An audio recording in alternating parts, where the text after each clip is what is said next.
My name is Shelly Turkenkopf. I've lived in the South most of my life. I was born in the Carolinas. My parents are teachers there. They're getting ready to retire after 47 years of teaching in the Adventist system. So we're very, very happy for them. And I tell people that teaching is the family business. And I've been teaching about 15 years.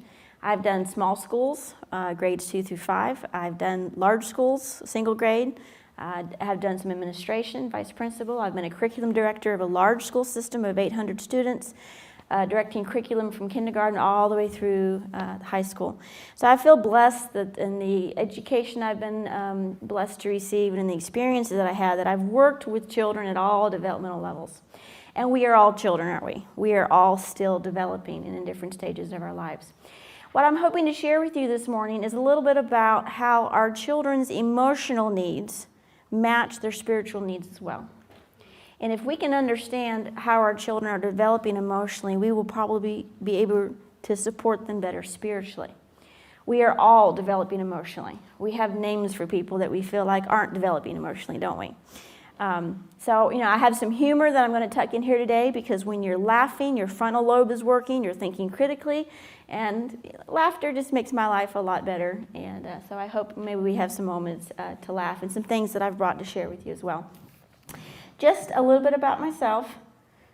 My husband's here with me this weekend. I'm tickled to have him helping carry boxes and reminding me to drink my water and things like that. It helps keep me on track. But we've been married almost 3 years, and we haven't been blessed with children yet, but we hope one day to do that. But I've been a classroom teacher for, like I said, 15 years. And I'm currently teaching 5th grade at Spalding Elementary in Collegedale. And I teach 3 subjects: math, Bible, and science, which to me is the trifecta of what you can teach, because the Bible wraps up in all those things. God is infinite and eternal, just like our number line is, yet it's ordered and patterned, just like numbers are. Science is just infused with spirituality everywhere we turn. We just finished a large science fair where my students actually shared a science experiment and then shared a spiritual lesson that they learned as an object lesson with every experiment that they did. And we had about 300 people come out for that. And it was, for some of them, their first witnessing experience. And it was very, very, very moving. 5th graders are kind of in the middle of that developmental track. I have some things here from them that they have allowed me to bring. If I can get a couple people, I have Bible journals up here that if you're Sabbath school teachers, parents, classroom teachers, just take one, pass them around. The kids have agreed to let strangers look at what they're doing in Bible this year. There's memory verse work, there's journal entries, there's prayers, there's diagrams. I myself am an artist. I teach my kids how to use sketches as a type of Bible study. Not everybody wants to fill in blanks and sentences. They want to draw. And so we draw swords, and we draw towers, and we draw all sorts of things, because I myself like to sketch for my own Bible study as an adult. So as you're listening and kind of flip through that, I'll look at a few things in that in just a moment. I have one up here with me. These are 5th graders. In 5th grade, I used to think was a really easy age, and then I started teaching 5th grade. And so I've learned a lot about 5th graders. I'm a little out of the box, even though in my picture I'm in my box. Classroom teacher. Kids now have to be entertained in order to want to learn. And so I don't like competing with TV and media, but if I can be a little odd in what I do, I tend to hold their attention a little bit. So one of my colleagues came in and took that picture of me. We were doing friction that day, and they had to work in teams to move me around in that box the best way they could. And we had a good time with that. We're going to start with years 2 through 4. The source of all this information is this book here. It's called Yardsticks. It is a book that I recommend when I work with young teachers in any kind of mentoring situation. When you change grade levels, and when you're going from teaching kindergarten, Sabbath school, to the junior department, there's a lot of differences between a 4-year-old and a 10-year-old. This book is written for people that work with children, and it outlines cognitive changes, emotional changes, mental changes, physical changes, social changes, so that you can kind of be prepared for the type of brain style that the children that you're in are expected to be drawn towards. So I remember I was teaching in a small school, grades 2 through 5, and then I moved to a large school and only did second grade. And I called my mother and I was like, they can't do anything. They can't even write their name on their paper. And she's like, take a deep breath. This is not 4th and 5th grade anymore. By Christmas, they will. Here's what you do. And using this book has helped me to move to different grade levels, different levels in my church, and to not be surprised by anything. Because when you're an adult in charge and you're surprised, the kids take advantage of it, don't they? Okay, so you don't ever want to end up being surprised. And it definitely has helped me in moving to 5th grade as a teacher. All right, so starting with 2 through 4-year-olds. These are very, very young children. The whole world is still new to them. And so their theme is Jesus loves me, Mommy and Daddy loves me, Nana and Poppy love me. And everything is about love and acceptance and just exploration. Everything is so new. And I think that's why we love watching life through the eyes of a toddler. On your paper there, we'll start with that first section. We want to look at the emotional development. Toddlers love working with friends. However, see if I can get this to work. They are very selfish. And so they're in a dichotomy of they want people around them, but they want to be in control of the people around them. And I have parents call me and say, even close friends, my best friend called me, she said, I think my 2-year-old is a bully. I had another parent tell me my son is a bully, and I said, is he pushing and shoving, taking toys away from other children, saying, no, that's mine, you can't play with it? Yes, how did you know? I'm like, he's a toddler. Toddlers are self-centered, but they want friendship, and so we have to guide them, don't we? So, this is how we have friends. We choose friendship over ourselves, and you do become an adult as long as you keep that priority that your relationships come before yourself. They love to exaggerate and dramatize everything, but they're very afraid of new experiences. And so having Mommy and Daddy there to help them pet that goat and to show them it's going to be okay, those experiences are anticipated. They like rhymes and rhythms, repeating patterns. That's why they bring you the same little book over and over and over. Everything poops, and they want you to read that to them 50 times. And you're like, we already know. But every time they read it, they have that same experience again. And so they want that over and over. I have a niece and a nephew, even though I don't have my own children. I have an identical twin sister who's had 2 children. And my niece is now 4, and she's a hot mess. And my nephew is 9, and he is very intellectual, very measured, but a very deep feeler. And so I've had some neat experiences with them. Toddlers want to feel like they're grown up. They want to put that toilet paper roll in the hook. They want to lay the forks and spoons on the table, even if they're all over the place. So we have to let them have some of those experiences. But they learn from modeling. In their spiritual development, we need to remember that they need to be shown acts of kindness. And they need to learn to show that to others. And an easy way to do this is to have them do little service projects like a bottle of water in a mailbox of a neighbor on the front door. And let them, color the strip around it and say, and they can deliver a water bottle and ring the doorbell and say, hello, would you like some water? Most of your neighbors aren't going to refuse a bottle of water from a toddler. But it gives them an experience for thinking outside beyond themselves. Helping to pull up the trash bin for an elderly neighbor, things like that they can do. Empathy is the word here. And even with 5th graders, I have to teach empathy purposely, and that highlight's not showing up, but that's okay. Memory work should all be centered around Jesus and who he is and his love. Memory verses need to be short, very repetitive, 5 words at the most. Memory games need to be whole body. They love when they beat those sticks in Sabbath school, their whole body's into it, not just their hands. They need reassurance of their forgiveness and acceptance when they've had a timeout or when they've had to, be disciplined. They look at you like, can I come back? And you have to say, yes, you get a fresh start. They have to have that reassurance that this is a safe place in order to make mistakes. And I think we lose that in our society, don't we? We need to keep that part of our toddler development, that safe place to make mistakes. Worship choices. Toddlers can't handle a lot of decisions, but for supper, they can choose. Do they want green beans or do they want broccoli? There's 2. Do you, for songs tonight, here's 3 songs. Which one do you want to sing first? These types of things. And it helps them to interact and feel a part of their family worship. You can't give them a list of 15 and expect them to keep up with that. So choices, but handling just from a few selections. Some easy things to do to help them with a prayer life is coloring. Sometimes a toddler will like to write, and so you let them scribble, and then you interpret it in pencil underneath so others can read what they wrote. Just paper plate things. We're going to pray for family this week. This is called a prayer wheel: family, Jesus, friends, and school. And then they kind of illustrated each of those boxes. Even this is from a paper plate as well. I can obey my parents. Exodus 18, and they've traced their own hand and taken ownership of that. They can also use their hand to pray. People I pray for, it says mommy, daddy, big brother, my teacher, and my friends.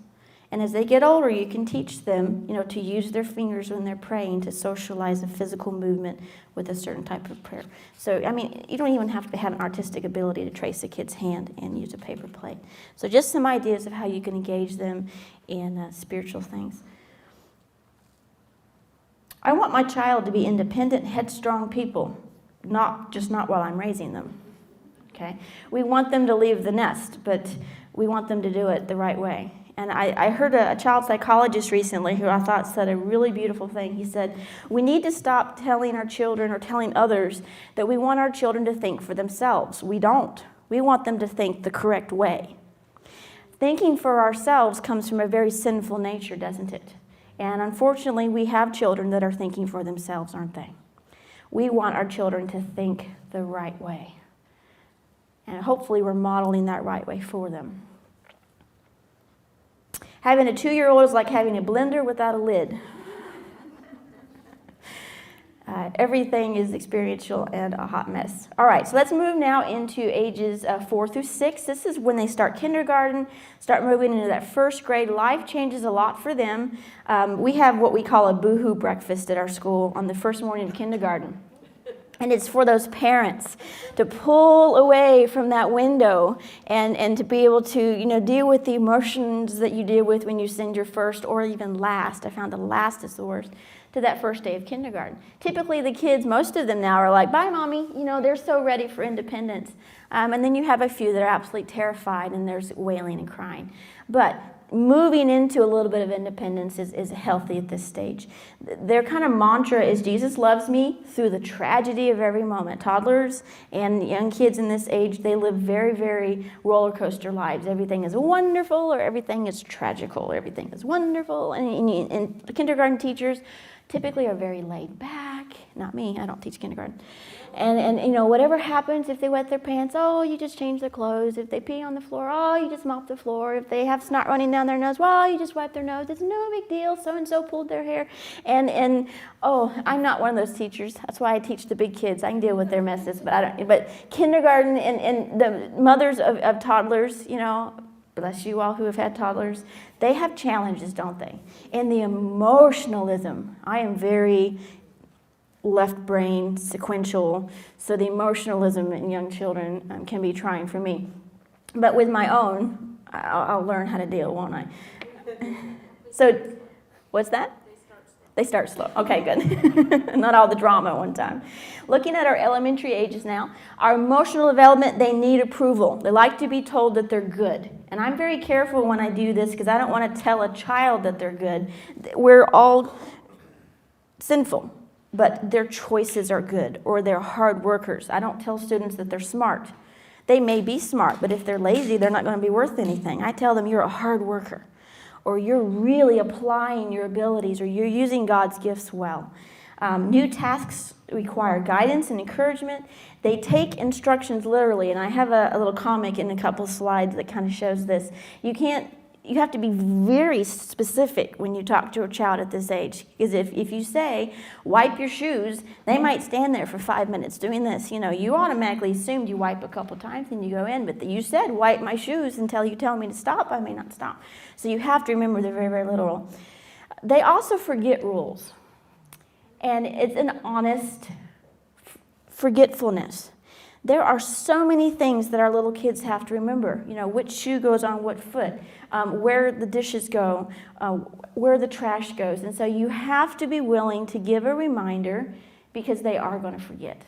It's part of that brain development and because of the high emotionalism that they're dealing with. They're sensitive to adult tone of voice.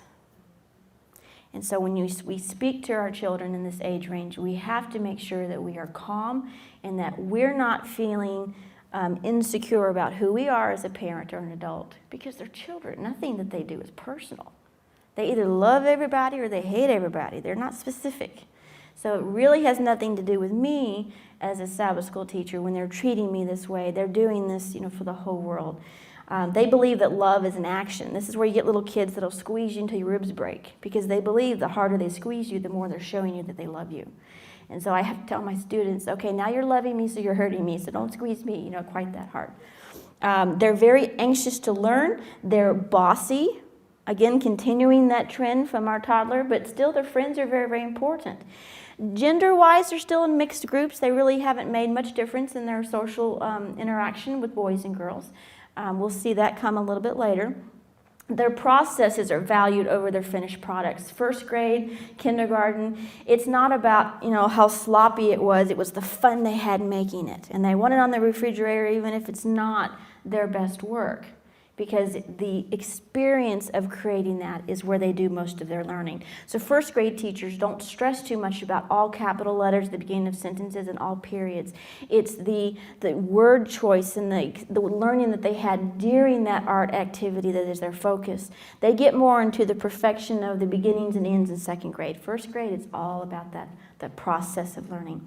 And at this age, the kids can start to identify things that are different. You can give them, sorting activities and say, well, what's the same about this Bible story versus this Bible story where they both had a man in it that went through a similar experience. So they can start to be critical thinkers and to identify that. For their spiritual development, they also need to be given opportunities for acts of kindness, small projects that help them develop empathy. They start understanding why we give offering at church. Okay, and at this age, they often start to put pressure on us. Do you have any more? These are the little kids that stand when they collect the children's offering and they just do this. Okay, my niece does this, and we tell her, go on, Ella, and she just stands there. She's as cute as a button, and she's gotten $50 out of people just standing there, asking for more money because she's, more, okay? They like to use costumes. Just give them a towel and a headband, and they'll be anybody in the Bible that they want to be. They can start having a prayer life, making specific requests. They'll often pray for people in their church that they think are sad or need prayer. People that socially we may not be as drawn to, they don't care. They'll run right up and be hugging and involved with people that maybe are on the fringes of our church. They love guessing games and jokes. This is where you get into knock-knock jokes. And when my nephew entered this stage, I was ready for it because I'm a classroom teacher and I've heard every knock-knock joke there is. But I didn't give that away, and I played his games. And it's interesting to see them be drawn into that. When I was growing up, the game in our family was Who Am I? Bible game. And my father would only have to read the first word of the question, and we would start running through all the answers, because we knew Samson was one of them and Zacchaeus was one of them. And it didn't matter to us, we just wanted to be the first one to say it. And boy, that game of Who Am I really got worn out when we were in this age. And predictable books for worship are still a really good fit for this age. They want to hear those same stories. Clip, clop, went small donkey's hooves as he slowly climbed the last hill. Okay? They want to hear that over and over and over. So in the elementary school, we do a lot of things for worship that have to do with community service. They color handwriting border sheets to send to shut-ins. We have students that read, to younger kids for worship. Things that they can create, they sing. Oh, at this age, they just absolutely love to sing. And even if they can't sing, they're singing with all their hearts so the rocks don't cry out. So we want to give them opportunities to do that in their spiritual development. No matter how calmly you try to referee, parenting will eventually produce bizarre behavior. And I'm not talking about the kids. Their behavior is always normal. Silence is golden unless you have a toddler, and in that case, silence is very, very suspicious. Okay. And then here's that literal that I was telling you about. Mommy told me not to touch it.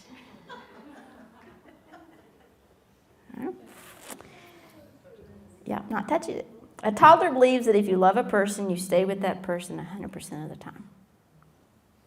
Again, that very, very little translation.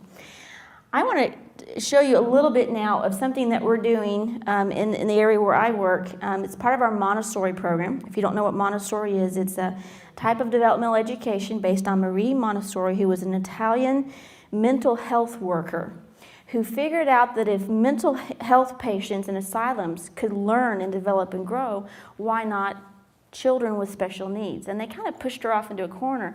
But the Adventist Church already has 17 of the 22 Montessori philosophy points. So we're already not that far from what she believed. She was a contemporary of Ellen White. And we're fortunate enough that we had a family provide funding to start a Montessori school in the Collegedale area. But what we're doing, like I said, is not really different from what most of us do in Sabbath schools. It's very developmental, it's very memory-based, and what I have up here on the table are 2 Bible stories and these are typically 3, 4, and 5-year-olds, and the teacher, who's been through quite a bit of training, tells the Bible story using these wooden pieces. And she tells it over and over and over, and then it's put into a lesson. There's 1,000 lessons from the age of 3 to the age of 5. And the Montessori philosophy is that the children move through those lessons at their own pace, at their own interest. Now, they are prodded at a certain pace at that lower end, but typically the kids don't need any pushing, and they work through these lessons. A couple things here. They may forget what you said, but they will not forget how you made them feel. I tell myself this as a teacher every day, because I tend to get caught up in their learning and their behavior and how that reflects on me as their teacher. But if they leave my classroom and then they don't think I liked them, boy, that hurts. And as parents, we need to remember that too. All right, ages 7 through 9. During this stage of development, they go through a little bit of a change. Everything, they have the emotionalism of toddlerhood. They even out a little bit towards the end of age 6. And then they head into a stage of development that has its own kind of roller coaster. If you're happy and you know it, clap your hands is kind of the song that fits this stage well. Their emotional development, they can become dark and brooding because they focus on things that aren't fair. They start to notice that not everything an adult says an adult will do, okay? They start hair twirling, nail biting, they become worriers. Sometimes bedwetting reappears during this stage if they have anything in their life that is very, very emotionally traumatic for them. Some of them try to get back into baby talking to tell them, no, you're not a toddler, talk to me in a grown-up voice, and you really have to work on that with them. They see adult inconsistencies. They ask, why do we have to do this? Why do I have to color the whole page? Why do I have to cut this out? I really don't want to do this. And they start to kind of question. But they're very interested in vocabulary and the meanings of words. Not necessarily spelling, but in the meanings of words. And so in a second and third grade classroom, you do a lot with vocabulary. So if you're teaching Bible stories, you want to make sure that they understand some of those higher vocabulary words, and especially the cultural words that might be used, especially in talking about the stories of Moses and things like this. So board games become very, very important for worship sources and your Sabbath school sources during this time. I've seen some Sabbath school teachers, when the kids come in, there's board games laid out and they can jump right in and start playing, pulling cards and doing the promised land kinds of things. They like to write notes with pictures for people. I have some friends that still have notes in their Bibles for my sisters and I that we drew them when we were little, okay? And they'll say, things like Happy Sabbath and have pictures. They like choosing what story will be read for worship, or even maybe starting to read parts of the story themselves. They often will take on the burdens of local and foreign people. They'll hear Adra come and talk about the people that need goats or wheelchairs, and that's just life-changing for them. And they start really wanting to be advocates for those who are in need, because Jesus loves everybody and we need to take care of everybody, don't we? And again, that can create some pressure for us as adults. They're great with penny drives, they're great with jump-a-thons, because they will wear themselves out trying to help others in need. They will work to make us as adults do more for those who are suffering. Every stray animal that shows up, they want to keep them. Okay, and you have to tell them, no, we can't afford any more pets. But, their little hearts go out to that. And part of that is why, that emotional roller coaster, because they have such sensitive feelings during this stage. And teaching them how to take their own notes during church, not just counting how many times the pastor says, Abraham in his sermon, but actually making maybe 5 things, what was said near the beginning, what was the one thing the pastor wanted to teach us today. And that's actually a skill that we're seeing drop off, because kids don't know how to summarize, an entire group of information. So that's a good skill for this age as well. Other worship ideas, cutting out letters from magazines to make their memory verses. Again, they love words and letters and things. They can do that. Drilling the books of the Bible. I have stacking cups in my classroom that have the names of the books of the Bible. And so we scatter them on the floor, and they see how quickly they can find all the books of the Bible and stack those cups in order to learn those books of the Bible. Word searches and crossword puzzles, penny fundraisers for local causes, making bookmarks for friends. They're very much into that. They can figure and give their own tithe from their own allowance, and that helps them to feel like they're actually involved in the functioning of their church. And again, acts of service for friends and their neighbors. During this stage, fairness is kind of a big thing. I'm not going to play with you anymore. I'm going home because you're not being fair. Okay? Their behavior becomes a real focus too. They don't like other children that don't behave, and they'll start to really choose and pick their friends according to that. They also realize that life is not fair. Dear life, I have a complete grasp on the fact that you are not fair, so please quit teaching me that lesson. Once they figure out that not everything is going to be the way it's supposed to, they enter a phase which is the age 10 to 12. I'm in the Lord's army because they become soldiers for the Lord, and they start to see themselves as people that can make a difference. We call this stage the golden years. And as a teacher, I love teaching students that are in this age range because they have a very strong sense of what's right and wrong, and they'll let everybody around them know what is right and what is wrong. Looking at their emotional and spiritual development. During these years, they're more relaxed and accepting of themselves. They become more truthful. Gender separation begins a little bit in their play and their socialization simply because of their interests in things, and not necessarily for any other reasons. They can be impulsive and rude, and so you really have to start working with kids in this age and say, whoa, stop, say that again, but put your hands down, stop rolling your eyes, and tell me in a calm voice. And as long as you instruct them and they learn that they're not going to get what they want unless they can deliver their message in an appropriate way, they can, and it's just a sense of moving too quickly and not thinking about how they sound. They're often lost and confused, scared or alone, or just bored. And sometimes it's hard to tell kind of what's going on with them. The opinions of their families start to take a back seat in their life, and they start to emerge in more caring about what their friends think. Well, so-and-so said I need to have the UGG kind of boots, not the boots that come from Walmart, Mommy. And you're like, I can't afford a pair of UGG boots, okay? So, they start to get pressure socially. They need recognition from adults that they are becoming adults. This is where they want to start babysitting. They want to start pushing the grocery cart, or even telling you, I'll go get the flour and then come back. And you're like, okay, let's try this. They really want to start to be trusted. Their school experiences start to shape their identity. And as a teacher, this is a little frustrating because they don't come to school anymore to learn. They come to school to be with their friends. And I can use, if I do it right, I can twist that and take advantage of that to get them to do the learning. But it has to be very social. They want to do more group learning in this stage. No more desks with my little office. It's let's be with my friends on the floor at around a table. They like to eat. A lot of Sabbath schools in this age range will have a snack when they come in the door. Constantly hungry, especially the boys.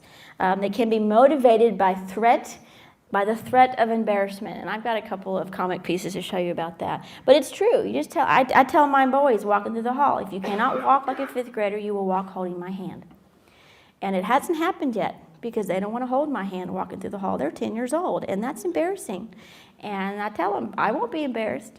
And it like I said, I've taught 15 years, and I have yet to have to hold a fifth grader's hand.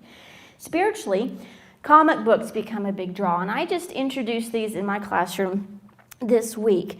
You can buy these from your ABC. These are comic graphics of Bible stories, drawn by a man who used to work for Marvel Comics, drawing Spider-Man and Batman, but he became a Christian. And he wanted to utilize his talents to teach young children about the Bible stories. Now, right now, the jury's out on what I feel about these because they look like a lot of comic books do. And I took them to my students this week on Wednesday, and I told them, I want your opinion on what you think of how he depicts Satan. And he does even Revelation. The dragon with the 10 heads and things are in here. But they have been fascinated by these. And they're in several different groups. This one is about the great controversy, the battle begins, the war in heaven. These also come with devotional guides, and there's an app. You can pay $12.99 and get the entire set on an app on an iPad. This one is the New Testament. This is a hardback book. This was $30. It's the action in the Bible. This has to do a lot with the Old Testament and the walls of Jericho and things like that. So far, they've been a really big hit in my classroom. But we have such competition with our students with the kind of literature that they're reading that and they have this need to dominate and to have power. And I want them to understand that God's power is a power. It's simply not our own. And there is drama in the Bible as much as any other places. So if you want to come up and look, feel free. Again, I quite haven't decided, what I think about them. I have flipped through them enough. They do match the Bible. He has not changed the stories at all.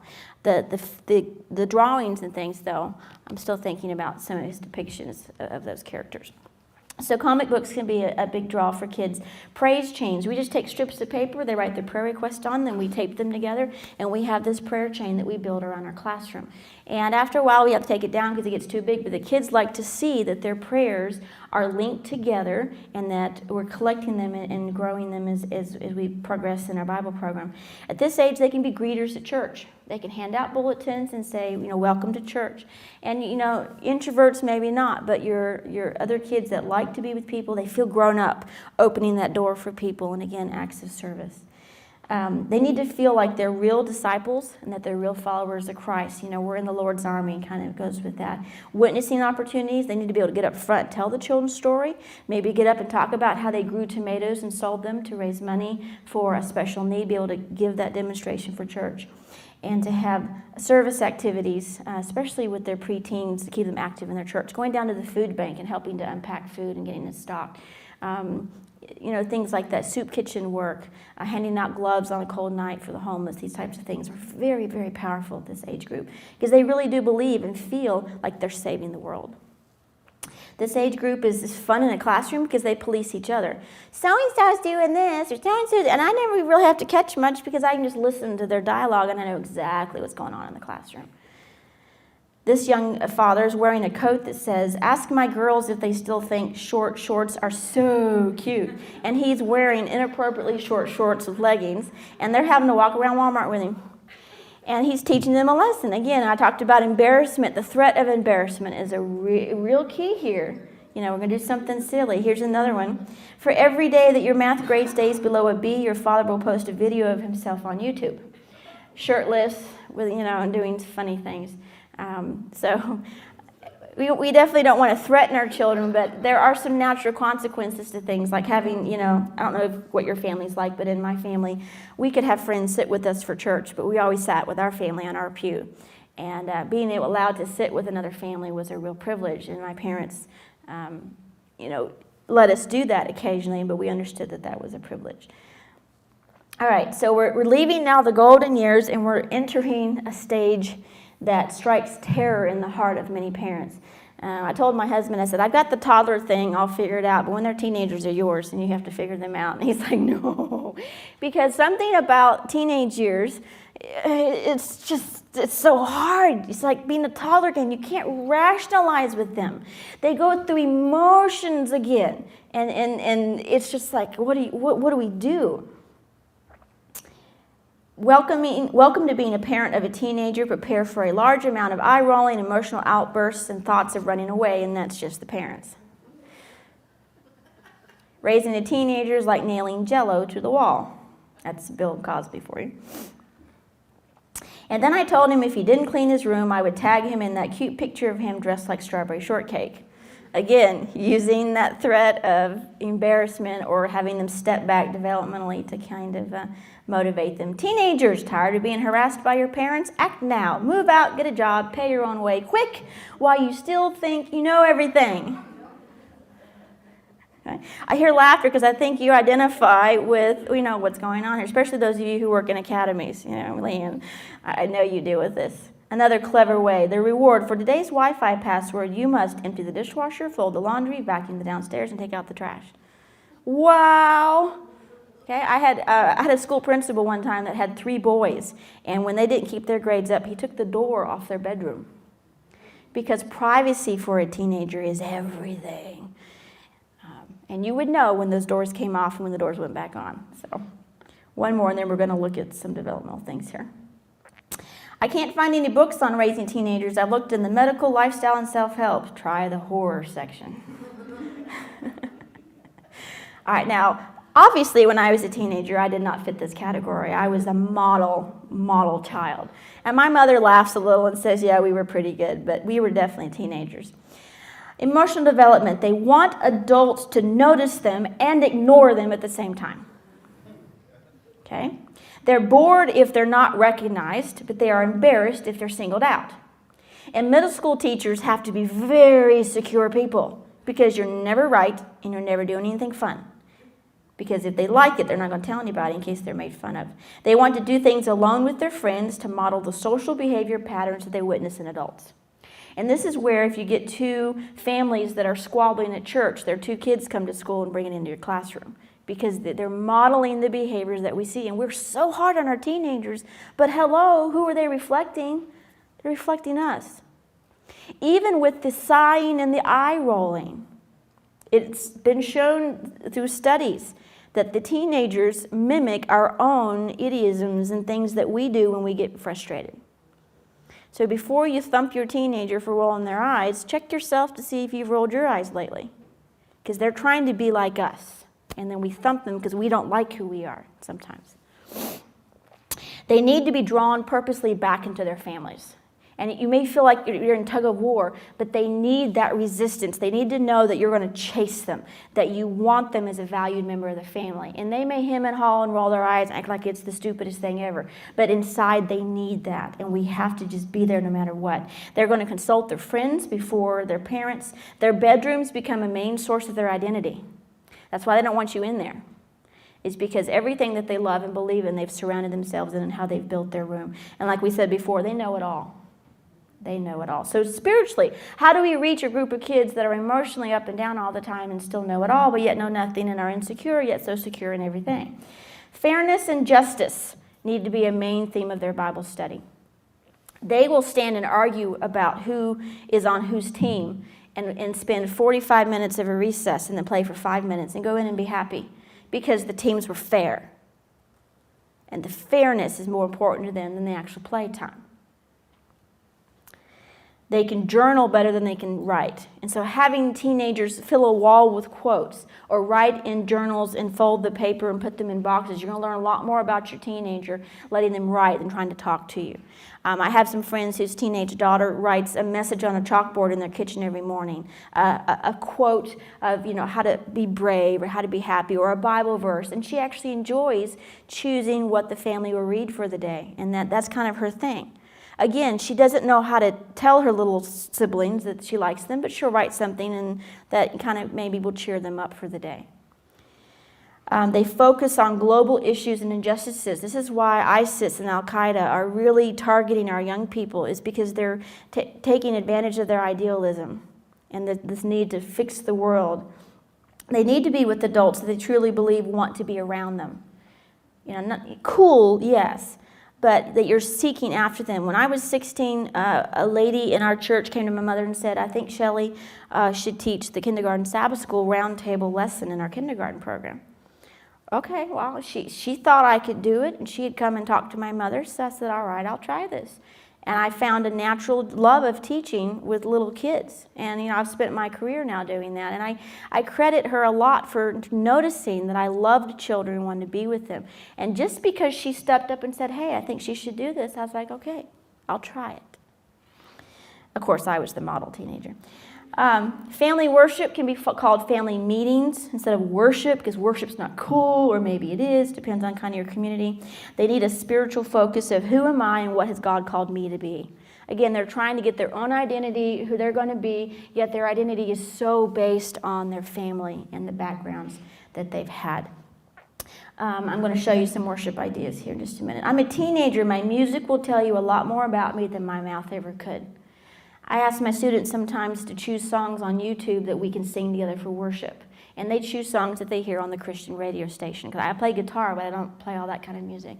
And it's interesting to see the different types of music that they choose to bring into our worship. It very much fits their personalities typically.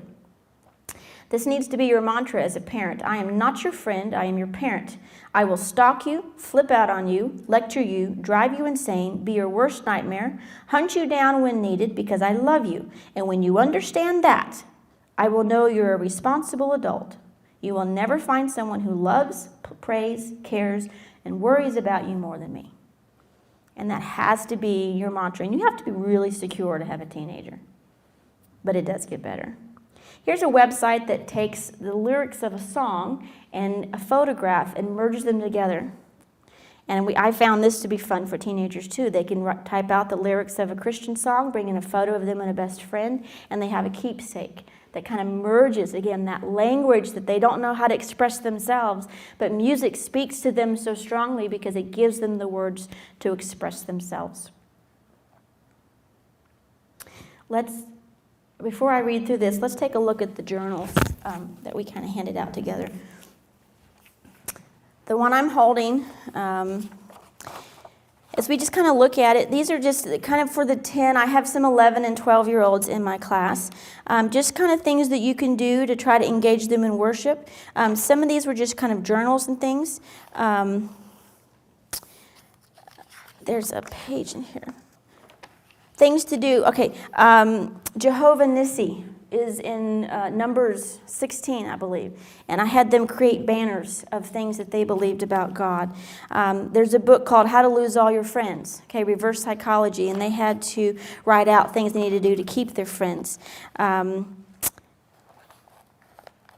Timeline things. What was life like before the flood? What was life like after the flood? And then we studied in Revelation the comparison of how life before sin is eradicated was, and then what it would be after. What life would be like after Jesus comes. We talk about evolution. You'll see essays in there about whether or not Jesus is an evolutionist. Which were very, very moving. We measured out the ark out behind our school and figured out how many of our schools would fit inside the ark and how tall, how many of our gyms would it take. And then they had to kind of sketch that in a way to compare our school to the size of the ark. And that was really cool for them to actually see that. And then I did an activity with Romans 8:38, which says, nothing can convince me, nothing can separate me from the love of God. And I had them do this personally and to put their own words and things in here. And the one I have says, I, Jonah, am convinced that nothing can ever separate me from God's love, neither dogs nor needles, neither being home alone or alone in the dark, neither my fears about my dad losing his job, nor my worries about doing drugs can ever separate me from the love of God. And you think, wow, this is an 11-year-old. His dad did lose his job. His older brother is addicted to drugs. And here he's poured out his heart to me, and I wrote him back. I wrote a journal. Again, very, very powerful. 20 things that we should say more often. Just what their weaknesses are. Right now they're studying Paul and how he celebrated his weaknesses, and so they've been journaling with that. Our last slide here as I wrap this up. If children live with criticism, they learn to condemn. If they live with hostility, they learn to fight. If they live with fear, they'll learn to be apprehensive. If they live with pity, they'll feel sorry for themselves. If they live with ridicule, they'll learn to feel shy. If they live with jealousy, they'll learn to feel envy. If they live with shame, they'll learn to feel guilty. If they live with encouragement, they will learn confidence. If they live with tolerance, they will learn patience. If they live with praise, they will learn appreciation. If they live with acceptance, they learn to love. With approval, they learn to like themselves. With recognition, they learn it is good to have a goal. When they live with honesty, they learn truthfulness. When they live with fairness, they learn justice. When they live with kindness and consideration, they learn respect. When they live with security, they learn to have faith in themselves and in those about them. And when children live with friendliness, they learn that the world is a nice place in which to live. When we talk about the spirituality of our children, it really reflects on our own spirituality. And if we are not walking with the Lord ourselves, we have no business working with children. I'm convicted every day when I stand in front of my kids and I ask them, have you talked to Jesus this morning? Have you asked him into your heart? Thump, did you, Miss T? And so if you're not willing to be humbled, this isn't your field. But if you are and you're willing to be moved and let the children be moved through you, what a powerful experience we have in children's ministry. There is a connection. We have a seminar this afternoon on Sabbath celebration, which is another piece of what I'm sharing with you here on how to use the 7 days of creation to draw spiritual dialogue out of children from age 4 to 14. If you have a chance to join us for that, that should be a neat experience. I have materials and things to hand out with that. But I hope that kind of understanding what our children go through as they're developing emotionally and socially can help to kind of inspire us to have patience with them spiritually and to kind of bend and move our programs to meet them where they are. That book that I used, again, is called Yardsticks. It is available on Amazon. If you'd like a copy, you can get that. There's not a spiritual component in that book. That book only tells me about their cognitive development, their fine motor, their gross motor, and things like that. And again, I use Pinterest as a wonderful Sabbath school resource for me. I get all sorts of Bible things off those resources as well. And the lady that had our seminar before was very, very good in showing that too.